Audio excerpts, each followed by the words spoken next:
Mergers and acquisitions, a whole new world. Hey there, future titans of industry. It's me, Nabil. And let's be honest, you're not here to watch grass grow. You're here because you dream big, think bigger, and you're ready to conquer the business world.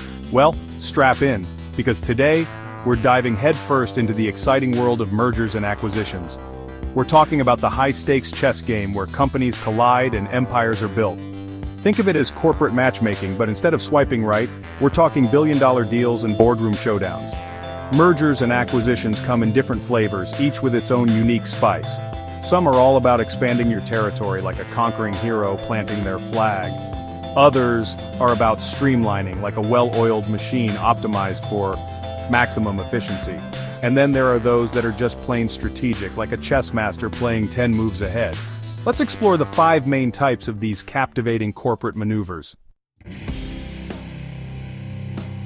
Horizontal mergers joining forces with the competition. Alright, round 1, fight.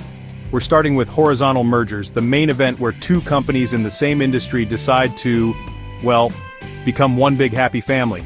Picture two heavyweight boxers, each at the top of their game, suddenly deciding to share a training camp and a corner man. It sounds crazy, right? Well, that's the magic of horizontal mergers.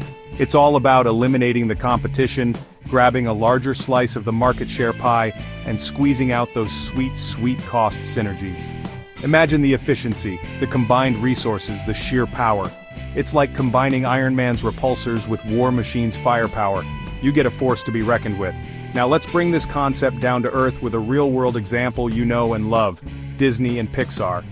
Back in the day, these two were animation titans, each captivating audiences with their unique brand of storytelling. But then, something magical happened, a merger. Disney, the king of fairy tale classics, joined forces with Pixar, the reigning champion of computer animation. What happened next? They didn't just survive, they thrived. They dominated the animation world, cranking out hit after hit from Toy Story 3 to Frozen. They created a synergy that was greater than the sum of its parts. That, my friends, is the power of a well-executed horizontal merger. But hold on, it's not all sunshine and rainbows. Horizontal mergers come with their own set of challenges. First off, you've got the antitrust watchdogs, those government agencies that make sure no one gets too big for their britches and stifles competition. Then there's the whole culture clash thing. Imagine trying to merge two companies with different work ethics, values, and coffee preferences. It can be a recipe for disaster. And let's not forget about the human element. Mergers often mean layoffs as companies streamline their operations, which can be tough on everyone involved. So, while the allure of increased market share and cost savings is undeniable, it's crucial to approach horizontal mergers with a healthy dose of caution and a well-crafted strategy. Remember, in the world of business, just like in the world of superheroes, with great power comes great responsibility. Vertical mergers, owning the supply chain. Next up, we're talking vertical mergers where companies say, why just play in one sandbox when we can own the whole playground? Imagine a company like Amazon, the online retail behemoth, deciding it's not enough to just sell you everything under the sun. They want to control how those products get to your doorstep too. So what do? They go out and acquire Whole Foods, a major player in the grocery and food delivery game. That, my friends, is a vertical merger in action. It's about a company gobbling up another company within its supply chain, like a snake swallowing its prey whole. Okay, maybe not that dramatic, but you get the idea. This can mean acquiring suppliers to control costs and ensure a steady stream of raw materials, or scooping up distributors to get closer to the customer and control the distribution channels.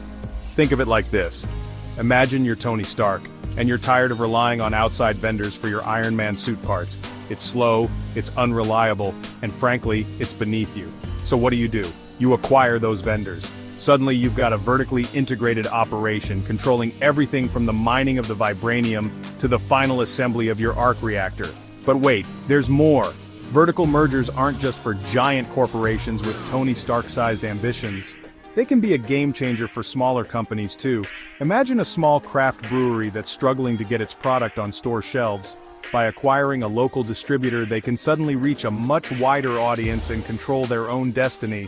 Of course, like any good business move, vertical mergers come with their own set of risks and rewards. On the plus side, you get increased control over your supply chain, which can lead to lower costs, improved efficiency, and a big, fat competitive advantage. Plus, you get to diversify your business and reduce your reliance on third-party vendors. But here's the catch. Vertical mergers can be complex and expensive to pull off. Integrating two companies with different cultures and systems is no walk in the park.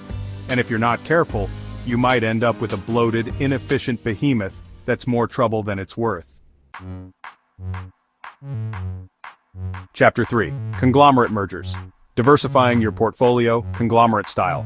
Now for the grand finale, let's talk about conglomerate mergers, the wild card of the M&A world. This is where things get really interesting, like a crossover episode of your favorite TV shows, but instead of characters, it's companies from completely different industries joining forces. It's like peanut butter and jelly, Batman and Robin, Iron Man, and, well, everyone, unexpected pairings that somehow just work. Think of it like this. You're a company that makes, say, high-end coffee machines. You're doing well, but you're starting to feel a little limited. You want to expand, diversify, and reduce your reliance on the fickle coffee market. So what do? You go out and acquire a company that makes, luxury watches. Suddenly you've got a conglomerate, a collection of unrelated businesses operating under one corporate umbrella. It's like having a Swiss Army knife of companies, each one serving a different purpose and catering to a different market. The beauty of a conglomerate merger is all about spreading your risk and tapping into new markets. It's like having a diversified investment portfolio. If one industry takes a hit, you've got others to cushion the blow. Plus, you can leverage your existing expertise and resources to give your new acquisitions a boost. One of the most famous examples of a conglomerate is General Electric, or GE. Over the years, they've dipped their toes into everything from aviation and healthcare to finance and entertainment. They've owned NBC, Universal Pictures, and even a part of the History Channel. Talk about a mixed bag. Now I know what you're thinking. This all sounds great, but isn't it a bit risky to jump into bed with companies that have nothing to do with your core business? And you know what? You're not wrong. Conglomerate mergers can be tricky beasts to manage. You've got to be a master juggler, balancing the needs of multiple businesses with different cultures, markets, and competitive landscapes. And if you're not careful, you might end up spreading yourself too thin, like butter scraped over too much bread. But hey, that's the world of mergers and acquisitions for you. High risk, high reward. It's not for the faint of heart, but for those brave enough to roll the dice. The potential payoffs can be astronomical. Just ask GE. They built an empire on the back of conglomerate mergers. So there you have it, a crash course in the exciting world of mergers and acquisitions. We've explored the different flavors, from the strategic brilliance of horizontal mergers to the supply chain dominance of vertical mergers and the wild west of conglomerate mergers. But our journey doesn't end there. Oh no, my friends, we've only just scratched the surface. In the next video, we'll delve into the more, shall we say, hostile side of M&A, where corporate raiders and defensive strategies come into play. Think poison pills, white knights, and enough boardroom drama to make your head spin. So, if you're ready to learn more about the art of the deal, the thrill of the chase, and the strategies that can make or break a company, make sure to subscribe to the channel and hit that notification bell. Trust me, you don't want to miss what's coming next. Stay hungry, stay curious, and I'll see you in the next video.